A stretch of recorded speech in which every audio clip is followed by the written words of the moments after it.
لله نحمده ونستعينه ونستغفره ونؤمن به ونتوكل عليه ونعوذ بالله من شرور أنفسنا ومن سيئات أعمالنا من يهده الله فلا مضل له ومن يضلله فلا هادي له وأشهد أن لا إله إلا الله وحده لا شريك له وأشهد أن محمدًا عبده ورسوله أما بعد فأعوذ بالله من الشيطان الرجيم بسم الله الرحمن الرحيم لتبلغن في أموالكم وأنفسكم ولتسمعن من الذين أوتوا الكتاب من قبلكم ومن الذين أشركوا أذى كثيرا وإن تصبروا وتتقوا فإن ذلك من عزم الأمور صدق اللہ العظیم۔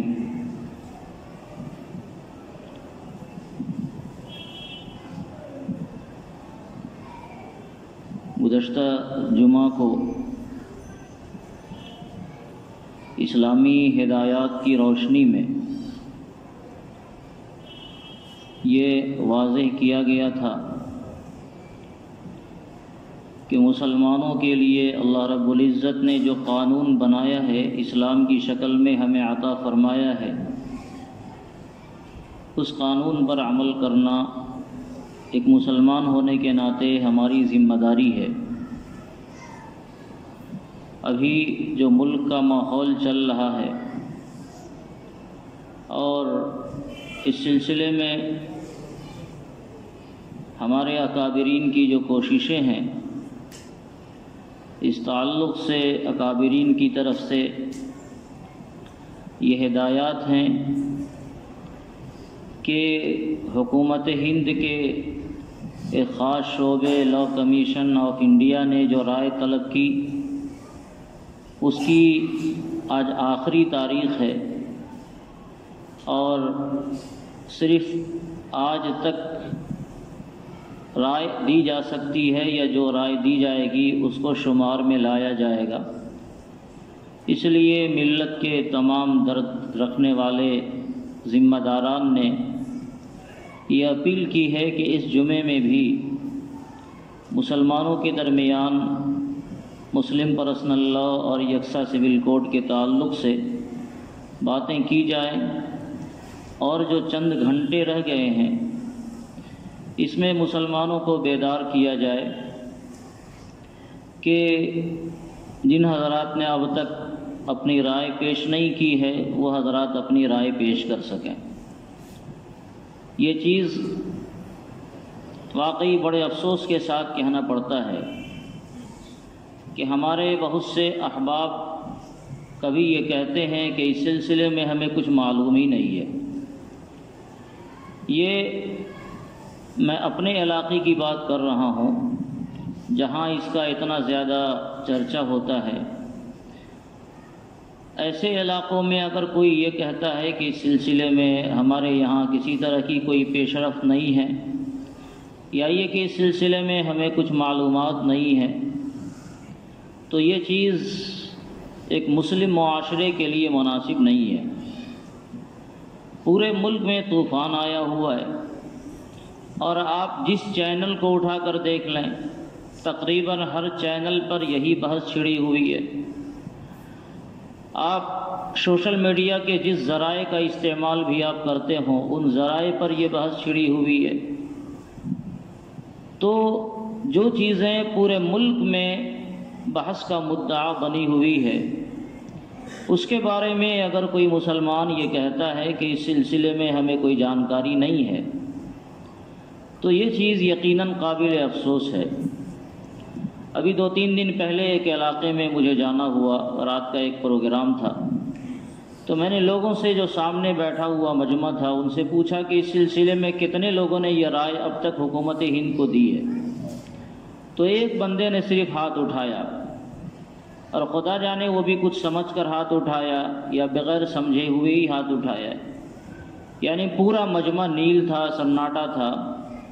اور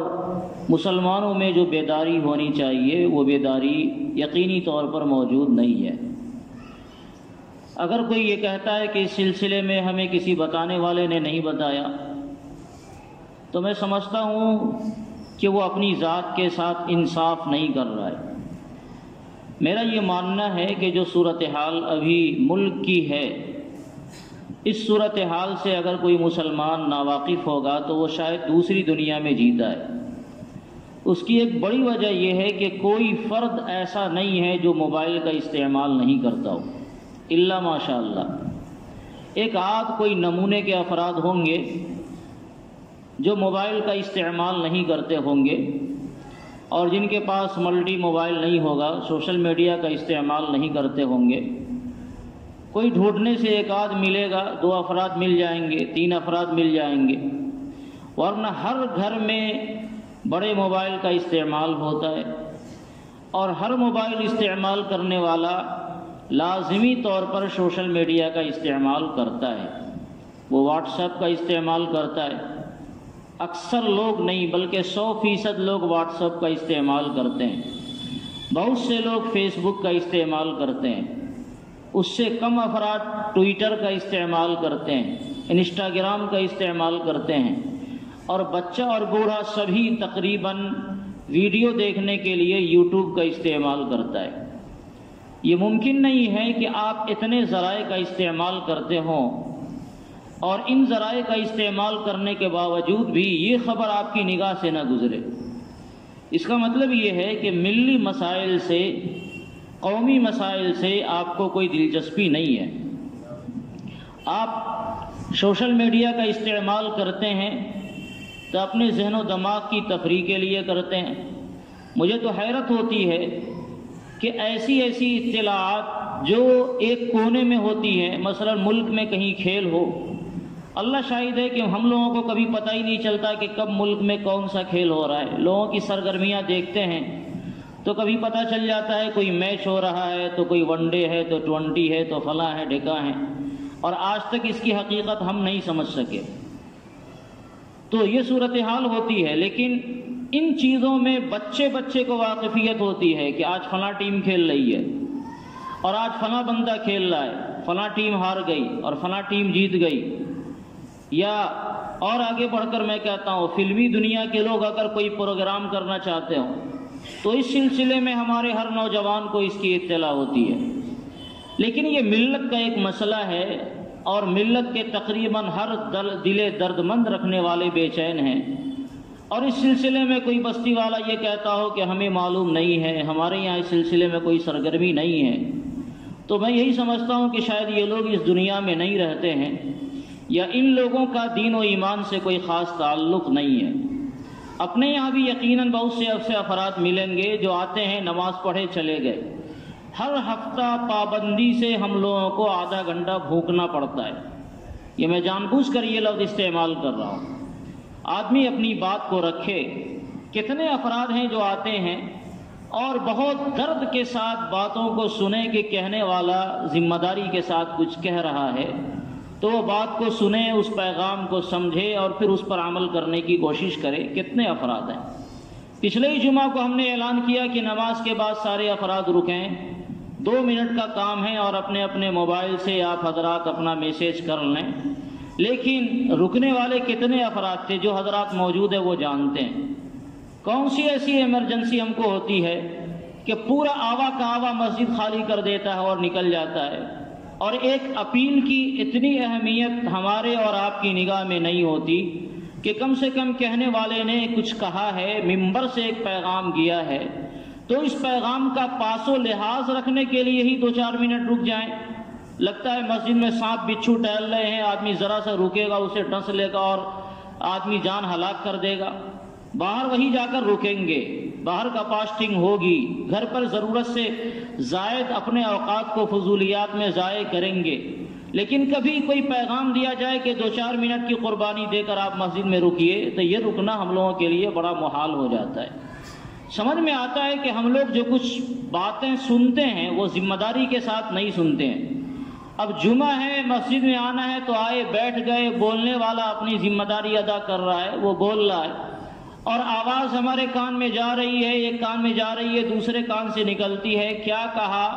کیا پیغام سنایا گیا، کیا درد بیان کیا گیا، اس کا احساس ہمیں نہیں ہوتا ہے۔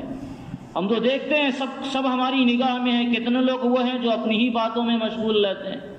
اسے یہ احساس نہیں کہ کہنے والا کچھ کہہ رہا ہے۔ آپ ہر ہفتہ 2-1 بات کو ہی اگر اپنے گرہ میں باندھ لیں تو یقینی ہے کہ سال میں آپ کو کم سے کم 20, 25, 50, 100 باتیں آپ کی زندگی میں آئیں گی، اور ان میں 10 باتوں پر عمل کرنا آپ کو آئے گا تو آپ کی زندگی میں تبدیلیاں آئیں گی، ملت کا درد آئے گا۔ درس قرآن ہوتا ہے ہر ہفتہ، اگر واقعی ہمارے ذہن و دماغ میں اللہ رسول کا کچھ پاس و لحاظ ہوتا تو ہم لوگ ہفتے میں آدھا گھنٹہ درس قرآن کے لیے وقت دیتے، لیکن صورتحال کیا ہے وہ بتانے کی چیز نہیں ہے۔ کتنی مرتبہ اس موضوع پر بات کی گئی، اللہ کا پیغام سمجھیے، قرآن ہم سے کیا کہتا ہے وہ سمجھیے، لیکن ہوٹلوں میں، چوک چوراہوں پر اور جگہ جگہ وقت دینے کے لیے ہمارے پاس سارا وقت ہے،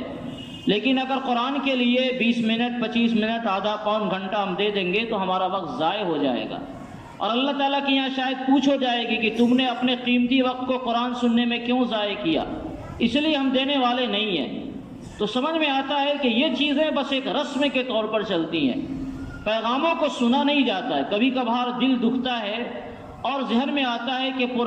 بیان کا جو سلسلہ ہے وہ ختم کر دیا جائے، نماز بس خطبے اور نماز 2 رکعت نماز کا نام ہے، تو آوے خطبہ پڑھیں اور نماز پڑھا میں چل دیں۔ کیوں آدمی اتنا قربانی دے، اپنے دماغ سوزی کرے، مطالعہ کرے، ذہن کو دوڑائے کہ معاشرے کے کن مسائل پر بات ہونی چاہیے، اور پھر ان مسائل کو سامنے لائے، قرآن و حدیث کی روشنی میں بیان کرے، تاکہ آدمی کم سے کم دین پر عمل تو کرے۔ ایک آدھ افراد ہوں گے، ایک امید ہوتی ہے کہ شاید کوئی فرد ہو جو اس کو قبول کر لے، اور اسی ایک آدھ افراد کے نتیجے میں ہم لوگوں کو یہ محنتیں کرنی پڑتی ہے، ورنہ اجتماع سے بہت زیادہ مایوسی ہو چکی ہے۔ میں نے ایک مرتبہ سنایا تھا حضرت مفتی سعید صاحب دامت رحمۃ اللہ علیہ پالن پوری رحمۃ اللہ علیہ کا ایک قول جو انہوں نے ہم سے بتایا تھا، ہم لوگوں کو سنایا تھا ترمذی کے درس میں، کہ 800 طلبہ فارغ ہوتے ہیں۔ اس زمانے میں 800 طلبہ دارالعلوم دیوبند سے فارغ ہوتے تھے، اب اس کی تعداد دوگنی سے زیادہ ہو گئی ہے۔ انہوں نے بتایا کہ 800 طلبہ فارغ ہوتے ہیں، لیکن اس 800 میں کوئی ایک فرد ایسا ہوگا جو دین پر عمل کرنے والا اور دینی پیغام کو دنیا تک پہنچانے والا ہوگا، اور اسی ایک فرد کے لیے دارالعلوم دیوبند کا یہ کروڑوں کا نظام چل رہا ہے۔ اس ایک فرد کو پڑھانے کے لیے ہم 800 کو پڑھا رہے ہیں، ہمیں ان 800 کو پڑھانے کی ضرورت نہیں ہے، لیکن وہ ایک فرد کون سا ہے یہ معلوم نہیں ہے، اس لیے 800 کی بھیڑ ہم لگائے ہوئے ہیں کہ یہ جو موجودہ 800 افراد ہیں ان میں سے شاید کوئی ایک فرد مل جائے، یہ نہ ملے تو اگلے سال کوئی ٹیم آوے تو اس میں سے کوئی 800 فرد میں سے کوئی ایک فرد مل جائے، تو سالوں برسوں میں کوئی ایک نگینہ تیار کرنے کے لیے دارالعلوم کا یہ سارا نظام چل رہا ہے۔ ورنہ انہوں نے بددلی کا اظہار کیا کہ طلبہ کی جو صورتحال ہے، اس صورتحال میں کوئی ذمہ دار آدمی پڑھانے کو تیار نہیں ہوتا ہے۔ ہم لوگوں کی بھی صورتحال کچھ اسی طرح کی ہوتی ہے، شاید کسی اللہ کے بندے کو عمل کی توفیق ہو جائے، کسی کی زندگی میں انقلاب آ جائے، اس لیے اتنا کہنا سننا ہوتا ہے، ورنہ اجتماع کو دیکھ کر، اجتماعیت کو دیکھ کر، عوامی رائے کو دیکھ کر یہ صورتحال نہیں سمجھ میں آتی ہے کہ پتہ نہیں ہم لوگوں کا کہنا سننا مفید ہوتا ہے یا نہیں ہوتا ہے۔ لوگ کہتے بھی ہیں، اتنے جلسے جلوس ہوتے ہیں، اتنے بیانات ہوتے ہیں، امت کو کہاں فائدہ ہوتا ہے؟ فائدہ کیسے ہوگا؟ ہم خود عمل کرنا چاہیں گے تب فائدہ ہوگا، ہم ہی عمل نہیں کریں تو پھر فائدہ کیسے ہوگا؟ آپ بتائیے، کس چیز کا نام فائدہ ہے؟ آپ کو اللہ رسول کا ایک پیغام بتا دیا گیا، اب کسی بھی بتانے والے کے پاس کیا کوئی مقناطیسی قوت اور صلاحیت ہے؟ کوئی ایسی اسپرٹ موجود ہے کہ وہ آپ کو پلا دے گا جس کی وجہ سے ایٹومیٹک آپ نماز پڑھنے لگیں، ایٹومیٹک آپ روزہ رکھنے لگیں، ایٹومیٹک اللہ کی فرما برداری کرنے لگیں، ایٹومیٹک اللہ کی نافرمانی سے اپنے آپ کو بچ جائیں؟ بھئی یہ کرنا تو ہماری ذمہ داری ہے، جو سننے والا اس کی ذمہ داری ہے کہ جو کہا گیا اس پر آپ عمل کی کوشش کریں، پورے طور پر عمل کریں۔ کہیں مس ہو رہا ہے تو پھر آئندہ اس کی اصلاح کی کوشش کریں، اس کے سدھار کی کوشش کریں۔ تو پورے مجمع میں ایک فرد ایسا نہیں ہے جو اپنے آپ کو عمل پر اتارنے کی کوشش کرے اور پھر کہے کہ مولانا صاحب نے 40 سال سے بیان کیا اور کوئی فائدہ نہیں ہوا. فائدہ تو خوب ہوا. جس نے بیان کیا اگر اس نے اللہ کی رضا کے لیے بیان کیا ہے تو اللہ تعالیٰ کی طرف سے اسے خوب انعام و اکرام سے نوازا جائے گا. اس نے نبوت والا کام کیا. وذکر قرآن کریم کا یہ حکم تھا, اس حکم کو اس نے پہنچایا. یا ایھا الرسول بلغ قرآن کریم کا یہ حکم تھا, اس حکم پر اس نے عمل کیا. جناب رسول اللہ صلی اللہ علیہ وسلم کا حکم ہے فلیبلغ الشاہد الغائب, اس حکم پر عمل کیا. تو بتانے والا, بیان کرنے والا اگر اس کی نیت خالص ہے, اللہ کی رضا کے لیے بیان کر رہا ہے, تو الحمدللہ اسے تو خوب فائدہ ہو رہا ہے کہ اللہ کے احکام پر اور اس کے رسول کے احکام پر اس نے مکمل طور سے عمل کیا. اگر مجمع کا ایک فرد بھی عمل نہیں کرے گا اور بتانے والے کے اندر اخلاص ہوگا تو انشاءاللہ اللہ کی نگاہ میں وہ کامیاب ہے. ایسے انبیاء کئی گزرے ہیں جن کے ماننے والے ایک فرد نہیں ہیں, مگر وہ نبی اپنی دعوت میں کامیاب ہے کہ اللہ رب العزت نے جو ذمہ داری دی تھی اس ذمہ داری کو انہوں نے پہنچایا. اور بولنے والا جب بولتا ہے تو اس کے دل پر خود کہیں نہ کہیں اثر ہوتا ہے. آپ پر اثر ہو یا نہ ہو, بولنے والے پر کہیں نہ کہیں اثر تو ہوتا ہے. اسے کم سے کم پاس و لحاظ ہوتا ہے کہ تم نے ایک بات دنیا والوں کو پہنچایا تو خود اس پر تو عمل کرو. تو شاید ہم لوگ یہی سمجھتے ہیں کہ اپنے ہی نفع کے لیے دنیا کو فائدہ نہ ہو, اپنے ہی نفع کے لیے کرے یا کسی ایک آدمی کو فائدہ کبھی کبھار ہو جائے. امام غزالی رحمۃ اللہ علیہ جب تعلیم حاصل کر رہے تھے تو بہت بڑے ادارے میں وہ تعلیم حاصل کر رہے تھے. مدرسہ نظامیہ تھا, نظام الملک توسی نے قائم کر رکھا تھا اور بڑا ادارہ تھا, اتنا بڑا ادارہ کہ آج کا جو دارالعلوم ہے اس کے سامنے وہ چھوٹا ہے. ایسے انتظامات تھے کہ ایک مرتبہ میں نے مولانا انظر شاہ کشمیری رحمۃ اللہ علیہ کے زبان سے, جو حضرت انور شاہ کشمیری رحمۃ اللہ علیہ محدث اعظم کے صاحبزادے تھے, دارالعلوم دیوبند کے پہلے استاد تھے, بعد میں دارالعلوم وقت دیوبند میں وہ تشریف لائے اور شیخ الحدیث رہے, ان کی زبان سے سنا کہ نظام الملک توسی نے جو اپنا ادارہ قائم کیا تھا طلبہ کو پڑھانے کے لیے, اس میں علم حاصل ہو اور اس کے اوقات ضائع نہیں ہو, اتنی سہولیات دی گئی تھی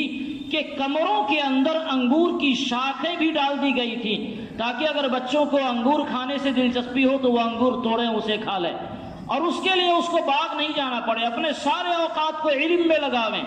لیکن ایک مرتبہ اس کو یہ شکایت ملی کہ آپ اتنی قربانی دے رہے ہیں لیکن آپ کے مدرسے میں پڑھنے والا کوئی نہیں ہے, سارے کے سارے افراد اوقات ضائع کر رہے ہیں.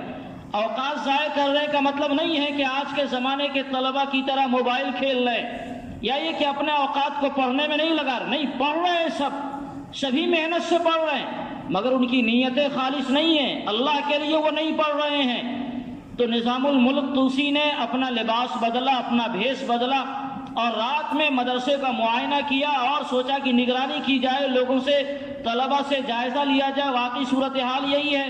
تو ایک طالب علم پڑھ رہا, اس سے پوچھا بیٹے کیا پڑھ رہے ہو, تو فلاں پڑھ رہا ہوں. کھیلتا ہوا کوئی نہیں ملا, پڑھتا ہوا ہی سب ملا.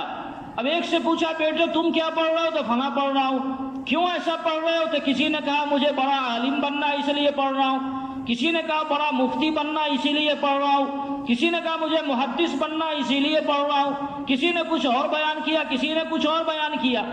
ہمارے طلبہ اگر ایسا کرے تو ہم لوگ خوش ہو جائے کہ چلو کم سے کم اس کی نگاہ میں تو یہ ہے کہ ہم عالم بنیں گے. لیکن ان کو بڑا دھکا لگا کہ اتنے لاکھوں اور کروڑوں روپے ہم خرچ کر رہے ہیں اور اس کا حاصل یہ ہے کہ کوئی عالم بننا چاہ رہا ہے, کوئی مفتی بننا چاہ رہا ہے. علم دین پڑھنے کا یہی مقصد ہے, علم دین پڑھنے کا مقصد اللہ کی رضا ہے. میں اس لیے پڑھ رہا ہوں کہ میرا خدا راضی ہو جائے. عالم بننا اس کا مقصد نہیں ہے, مولانا صاحب بننا مقصد نہیں ہے, مفتی بننا, قاضی بننا, محدث بننا اور مفسر بننا اس کا مقصد نہیں ہے. علم دین پڑھنے کا بنیادی مقصد ہے کہ ہمارا خدا ہم سے راضی ہو جائے, ہم جان لیں کہ اللہ کی مرضی کیا ہے, اللہ کی نامرضی کیا ہے, اور اس کے مطابق اپنی زندگی کو ڈھالیں اور اللہ کے پیغام کو اللہ کے بندوں تک پہنچانے والے بن جائیں. یہ ہے مقصد. یہ کہ ہم بڑے عالم بن جائیں تو دنیا ہمیں ہمارے پیچھے پیچھے چلے گی اور دنیا ہمارا استقبال کرے گی, یہ تو نیت میں فساد ہوا, اللہ کی رضا نہیں ہوئی. تو ان کو بڑا دھکا لگا کہ یہ صورتحال تو عجیب ہے. ایک بندہ ملتا ہے, ٹہلتے ٹہلتے ملا, ایک طالب علم سے اس نے پوچھا بیٹے کیا کر رہے ہو, پڑھ رہا ہوں چچا جان. کیا پڑھ رہے ہو؟ تو اس طالب علم کو دھکا لگا اور اس نے کہا چچا میں پڑھ رہا ہوں, میرے پاس وقت نہیں ہے, آپ مجھے ڈسٹرب نہیں کریں. مجھے پڑھنے دیں، میرے پاس وقت کم ہے، مطالعے کے لیے کام زیادہ ہے۔ تو انہوں نے بادشاہ نے پھر بھی پوچھا کہ بیٹے کچھ تو بتاؤ، میرے سوال کا جواب تو میں چلا جاتا ہوں، کیوں پڑھ رہے ہو یہ بتاؤ۔ تو اس بچے نے یہ بتایا کہ میرے ماں باپ نے یہ تعلیم دی ہے کہ تمہارا کوئی خدا ہے جس نے تمہیں پیدا کیا، میں اسی لیے پڑھ رہا ہوں کہ میرا خدا کون ہے، اللہ رب العزت کی معرفت حاصل ہو جائے تاکہ اللہ رب العزت کی رضا کے مطابق اپنی زندگی گزار سکوں۔ پورے مجمع میں، پوری بھیڑ میں ایک طالب علم ایسا نکلا جس نے اپنی نیت کو صحیح بتایا کہ میں اللہ کی رضا کے لیے علم حاصل کر رہا ہوں۔ اس کا مقصد یہ نہیں تھا کہ میں بڑا عالم بن جاؤں تو دنیا میں نام کماؤں اور دنیا والے ہمیں واہ واہ کریں، یہ مقصد اس کا نہیں تھا۔ تب بادشاہ کو تسلی ہوئی کہ یہ ایک طالب علم ہے جو واقعی طالب علم ہے، اور جب تک یہ طالب علم رہے گا ہمارا کروڑوں کا یہ نظام چلتا رہے گا۔ جب یہ طالب علم چلا جائے گا پھر ہم سوچیں گے کہ ہمیں اپنے مدرسے کو قائم رکھنا ہے یا ختم کر دینا ہے۔ تو ایک آدھ افراد کے لیے سمجھیے کہ ساری دنیا کے اندر اصلاح کا اور دعوت و تبلیغ کا جتنی کوششیں ہو رہی ہیں وہ سب اس لیے ہو رہی ہے کہ 100 میں شاید 2-4 آدمی بھی سمجھ جائیں، شاید کسی آدمی کو اللہ تعالیٰ توفیق دے دے اپنے گناہوں سے معافی کی، شاید کوئی نماز پر قائم ہو جائے۔ پوری دنیا میں جہاں بھی درس و تدریس کا نظام ہے، جہاں خانقاہ کا نظام ہے، جہاں دعوت و تبلیغ کا نظام ہے، جہاں اصلاح و ارشاد کا نظام ہے، سب کا مقصد یہی ہے کہ 2-4 افراد تیار ہو جائیں، اور اسی لیے یہ کوشش ہو رہی ہے اور ہر جگہ لوگ اپنے آپ کو کھپا رہے ہیں۔ ہماری ذمہ داری یہ ہونی چاہیے کہ ان 2-4 افراد میں ہمارا بھی نام آوے، ان 2-4 افراد میں ہم بھی ہوں، ہم بھی ملت کا درد رکھنے والے بنیں، ہم بھی اللہ رسول کے احکام کو جاننے والے اور اس پر عمل کرنے والے بنیں۔ میں کہنا کچھ اور چاہ رہا تھا لیکن باتیں کہیں اور چلی گئی۔ میں یہ کہنا چاہ رہا تھا کہ آج کے ماحول میں اگر کوئی یہ کہتا ہے کہ یہ ملک میں کیا ہو رہا ہے، مسلم پرسنل لاء بورڈ کی طرف سے کیا مطالبہ کیا گیا، امارت شریعہ کی طرف سے کیا مطالبہ کیا گیا، کیا رائے دینی ہے،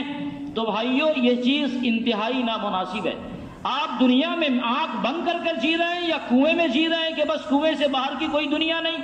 آپ نے کھا لیا، کما لیا، اپنے بچوں کے لیے مکان دکان اور رہنے سہنے کا انتظام کر لیا، اور مستقبل کی زندگی میں کیا ہو رہا ہے پتہ نہیں۔ اگر ایسا ہے تو آپ کو اپنی زندگی پر اثر نو دوبارہ جائزہ لینے کی ضرورت ہے۔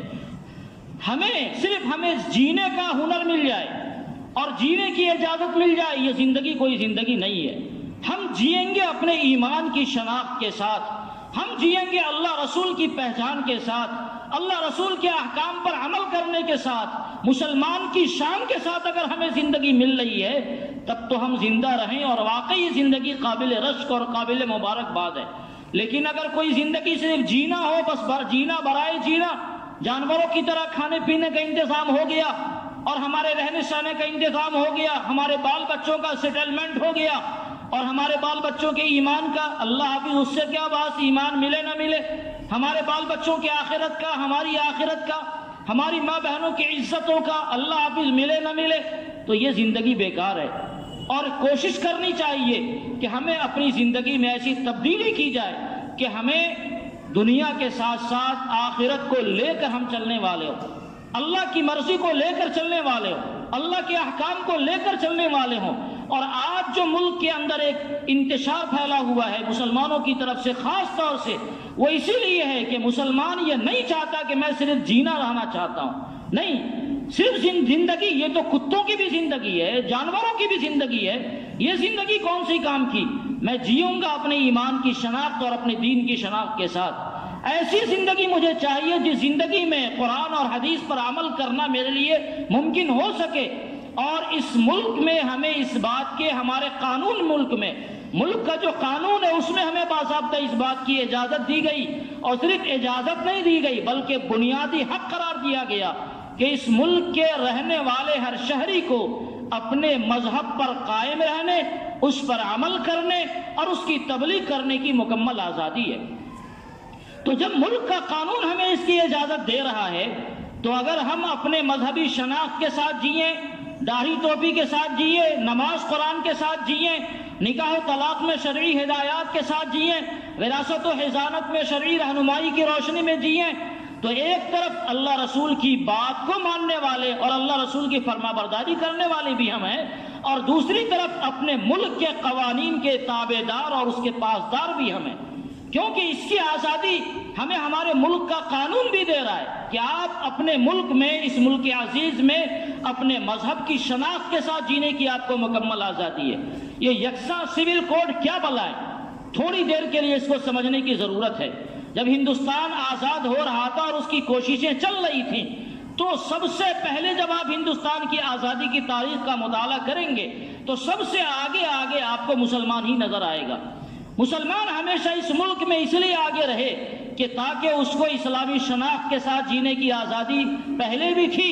انگریز کا جب زمانہ آیا تب بھی اس کو آزادی تھی، اور جب ملک آزاد ہونے لگا تو انہوں نے اطمینان حاصل کیا، اس زمانے کے اکابرین نے، اس زمانے کے جو رہنما تھے ان حضرات نے اطمینان دلایا کہ اگر ملک آزاد ہو گیا تو آپ کو پوری اسلامی آزادی کے ساتھ رہنے کی سہولت ہوگی اور مذہبی آزادی میں کسی طرح کا کوئی مداخلت آپ کو نہیں کیا جائے گا۔ چنانچہ قانون بنا، قانون کی بنیادی دفعات بنی، قانون کے کچھ دفعات ہوتے ہیں، اس کے کچھ اصول اور ضوابط ہوتے ہیں۔ قانون کی جو دفعات بنی اس میں جو بنیادی دفعات بنی ہے، بنیادی دفعات کا مطلب یہ ہوتا ہے کہ کوئی بھی اصول دو طرح کے ہوتے ہیں، ایک بنیادی اصول ہوتے ہیں اور ایک رہنمائی اصول ہوتے ہیں، ضمنی اصول ہوا کرتے ہیں۔ مثال کے طور پر یہ مکان ہمیں بنانا ہے تو اس کے کچھ بنیادی اصول ہیں کہ اس کے لیے اینٹ اتنی چاہیے، گارا اتنا چاہیے، لوہا اتنا چاہیے، سیمنٹ اتنی چاہیے، اور اس کو اتنے مقدار میں ملانا ہے، یہاں اتنا دینا ہے، یہاں یہ اتنا دینا ہے، لوہا کا وزن اتنا ہو، فلاں لوہا ہو، اتنا موٹا ہو، یہ سب اس کے بنیادی اصول ہیں۔ اور اس سلسلے میں یہ کہا جائے کہ مثال کے طور پر فریش سامان چاہیے، یہ اس کے ضمنی اصول کہلائیں گے۔ کوئی کاریگر ہو، کام کرنے والا، اس سے کہا جائے کہ آپ اپنے وزن سے زیادہ سامان نہیں اٹھاویں، جتنا اٹھا سکتے اتنا ہی اٹھاویں، زیادہ نہیں اٹھاویں، یہ بنیادی اصول نہیں ہے، یہ رہنما اصول ہے۔ تو ایسا ہوتا ہے کہ رہنما اصول کچھ اور ہوتے ہیں، جو پڑھا لکھا طبقہ ہے چاہے جس لائن کا، وہ سب جانتا ہے کہ جیسے مثال کے طور پر ہم لوگ جو پڑھتے پڑھاتے ہیں، کتاب ہے، کتاب کی جو عبارتیں ہیں وہ اس کتاب کا بنیادی مضمون ہے، اور بین السطور میں جو کچھ لکھا ہوا رہتا ہے اس کو آپ رہنما اصول کہہ سکتے ہیں۔ حاشیے میں جو کناروں میں لکھا ہوا ہوتا ہے، لائن کے نیچے جو کچھ لکھا ہوا ہوتا ہے، وہ اس کے رہنما اصول ہے جو کہیں کسی چیز کی وضاحت کیا کرتے ہیں۔ تو ہمارے ملک کا جو قانون بنا، اس ملک کے بنیادی قوانین میں دو قانون خاص طور سے مذہبی آزادی کے تعلق سے بنائے گئے۔ ایک قانون تو یہ بنا کہ ہر مذہب والے کو اپنے مذہب پر قائم رہنے کی، اس پر عمل کرنے کی اور اس کی تبلیغ کرنے کی بھی مکمل آزادی ہوگی۔ البتہ اسی کے بعد جو دوسرا قانون ہے جو دفعہ 25 ہے، اس قانون میں یہ بات آئی کہ کبھی کبھی ایسا ہوتا ہے کہ آدمی مذہب کے نام پر مذہب میں خرافات بھی ڈال دیتا ہے۔ آدمی یہ کہتا ہے کہ ہم مذہب پر عمل کر رہے ہیں، مگر وہ مذہب کی تعلیمات نہیں ہوتی۔ مذہب کے نام پر خرافات کو، بدعات کو، رسومات کو داخل کر کے اسے مذہب کے نام پر پھیلایا جاتا ہے، اور اس ملک میں ایسا ہوتا ہے۔ لہذا ایک قانون اور بنا کہ مذہبی رسومات میں اگر حکومت چاہے گی کہ ان مذہبی رسومات کی وجہ سے ظلم ہو رہا ہے تو اس میں مداخلت کرے گی۔ مذہبی رسومات کا لفظ استعمال کیا گیا، میں اپنی ترجمانی کر رہا ہوں، جو الفاظ بھی اس میں ہیں اس کا مطلب ہے کہ مذہبی رسومات یعنی مذہب کے نام پر کوئی ایسا کام کیا جائے جس کو لیول تو دیا جائے مذہب کا، مگر مذہب کی تعلیمات سے اس کا تعلق نہیں ہو، تو ایسی چیزوں میں اگر کوئی ظلم ہوگا تو پھر حکومت مداخلت کرے گی اور اس کو بدلنے کی کوشش کرے گی۔ مثال کے طور پر مسلمان ہے اور شادی بیاہ کرتا ہے، اس میں تلک اور جہیز لیتا ہے۔ ظاہر ہے کہ مسلمانوں کے معاشرے میں ایک عام رواج بنا ہوا ہے، تو دنیا تو یہی سمجھے گی مسلمان یہ کہتے ہیں کہ ہم اسلام کے طریقے کے مطابق نکاح اور شادی بیاہ کے معاملات کرتے ہیں، تو شاید تلک اور جہیز بھی مذہب کا حصہ ہو۔ نہیں، یہ مذہب کا حصہ نہیں ہے۔ مسلمانوں نے رسم کے طور پر اس کو داخل کیا اور پھر اس پر اسلام کا لیول چڑھا دیا۔ ہزاروں مثالیں اس طرح کی آپ کو مل جائیں گی۔ تو اگر اب جہیز اور تلک کے نام پر مسلمانوں میں عمل ہے رسم کا، تو حکومت کو اس کا اختیار ہے کہ حکومت ایسا قانون بنائے جس میں تلک اور جہیز پر پابندی لگائے، کیونکہ اس سے ایک فریق پر ظلم ہوتا ہے، لڑکی والوں پر ظلم ہوتا ہے۔ ایک قانون تو یہ بنا۔ ایک قانون اور بنا، بعض مذاہب کے اندر مختلف قبائل کے لوگوں کے ساتھ بھید بھاؤ ہوتا ہے، نام لینے کی ضرورت نہیں ہے، یہ فلاں طبقہ ہے تو یہ طبقہ عظیم کہلاتا ہے، اور یہ فلاں طبقہ ہے تو یہ طبقہ اس کو مندروں میں جانے کی بھی اجازت نہیں ملے گی، چلا گیا تو مندر ناپاک ہو جائے گا، دھونے کی ضرورت پڑے گی۔ تو چھوت چھاؤ، بھید بھاؤ کا معاملہ جس فریقوں میں ہوتا ہے، تو حکومت نے یہ قانون بنایا اگر کسی مذہب میں مذہب کے ماننے والے افراد کے ساتھ بھید بھاؤ ہو تو اس بھید بھاؤ کو ختم کرنے کے لیے حکومت قانون بنائے گی۔ ٹھیک ہے، اب قانون بناوے، یہ بنیادی دفعات بنے۔ اس کے علاوہ ایک اور دفعہ بنا جس میں مسلم پرسنل لاء کو بطور خاص اس بات کو مکمل طور سے مضبوط کیا گیا کہ کوئی قانون یا کوئی حکومت مسلم پرسنل لاء میں تبدیلی کرنے یا اس کو ختم کرنے کے لیے کسی بھی طرح کی کوئی کوشش نہیں کرے گی اور اس کا اسے کوئی اختیار نہیں ہوگا۔ تو اس طریقے سے جو یہ قانون بنا، اس قانون کی بنیاد پر اس زمانے کے اکابرین کو یہ اطمینان ہو گیا کہ اب الحمدللہ ہندوستان کے اندر جو قانون بنا، اس قانون کی روشنی میں مسلمانوں کو اپنے مذہبی تشخصات کے ساتھ عمل کرنے کی پوری آزادی حاصل ہے۔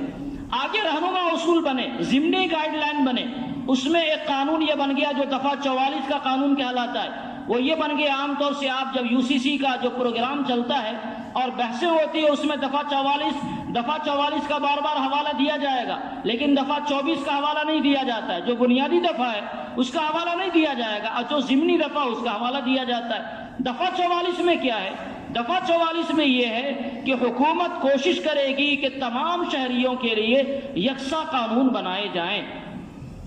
یہ قانون بنایا گیا، حکومت کوشش کرے گی تمام شہریوں کے لیے یکساں قانون بنائے جائیں۔ ایک طرف تو آپ نے یہ کہا کہ ہر مذہب کو اپنے مذہب کے حساب سے عمل کرنے کی آزادی حاصل ہوگی،